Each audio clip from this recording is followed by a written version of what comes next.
Hello, good afternoon. This is Myesha Langry coming to do our Bible reading today from Genesis chapter 17, the New Living Translation. I hope you guys have an amazing weekend. When Abram was 99 years old, the Lord appeared to him and said, I am El Shaddai, God Almighty. Serve me faithfully and live a blameless life.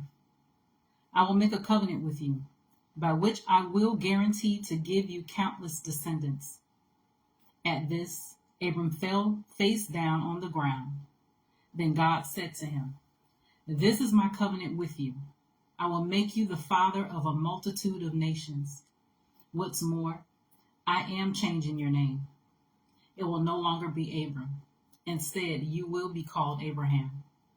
For you will be the father of many nations. I will make you extremely fruitful. Your descendants will become many nations, and kings will be among them. I will confirm my covenant with you and your descendants after you, from generation to generation. This is the everlasting covenant. I will always be your God and the God of your descendants after you. And I will give the entire land of Canaan, where you now live as a foreigner, to you and your descendants. It will be their possession forever, and I will be their God. Then God said to Abraham, Your responsibility is to obey the terms of the covenant. You and all your descendants have this continual responsibility. This is the covenant that you and your descendants must keep. Each male among you must be circumcised. You must cut off the flesh of your foreskin as a sign of the covenant between me and you. From generation to generation, every male child must be circumcised on the 8th day after his birth. This applies not only to the members of your family, but also to the servants born in your household and the foreign-born servants whom you have purchased. All must be circumcised. Your bodies will bear the mark of my everlasting covenant. Any male who fails to be circumcised will be cut off from the covenant family for breaking the covenant.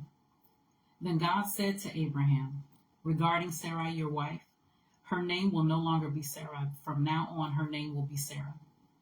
And I will bless her and give you a son from her. Yes, I will bless her richly, and she will become the mother of many nations. Kings of nations will be among her descendants. Then Abraham bowed down to the ground, but he laughed to himself in disbelief. How could I become a father at the age of 100? He thought. And how can Sarah have a baby when she is 90 years old?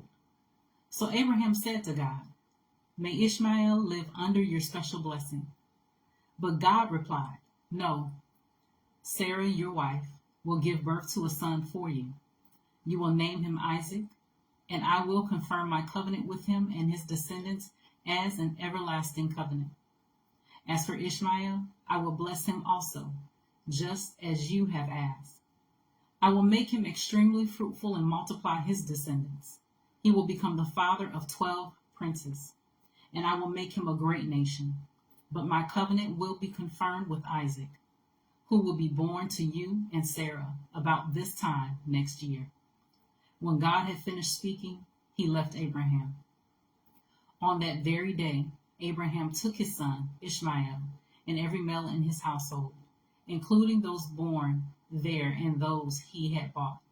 Then he circumcised them, cutting off their foreskins, just as God had told him. Abraham was 99 years old when he was circumcised, and Ishmael, his son, was 13.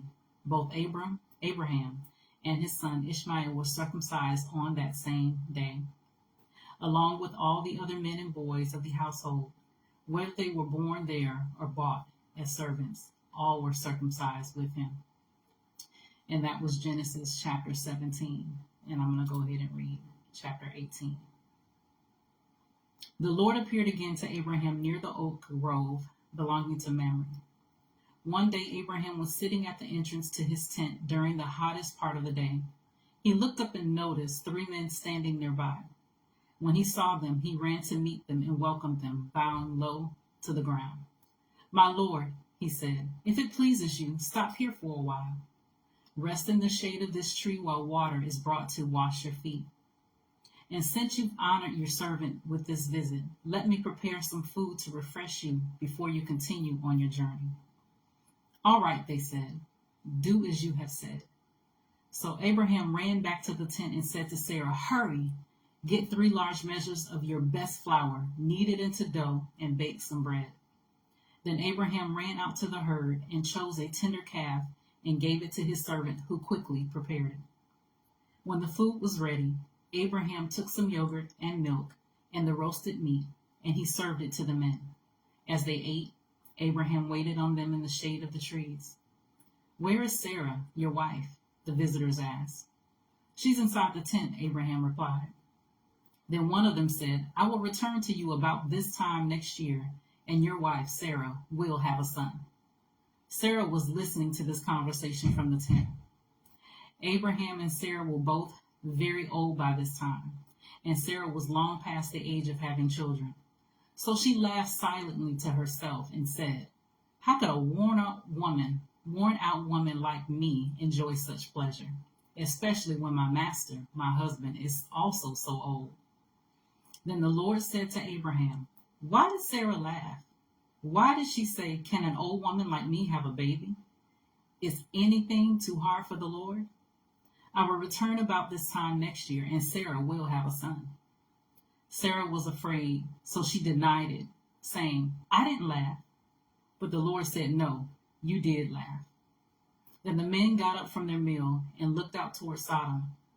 As they left, Abraham went with them to send them on their way. "Should I hide my plan from Abraham?" the Lord asked. "For Abraham will certainly become a great and mighty nation, and all the nations of the earth will be blessed through him. I have singled him out so that he will direct his sons and their families to keep the way of the Lord by doing what is right and just. Then I will do for Abraham all that I have promised."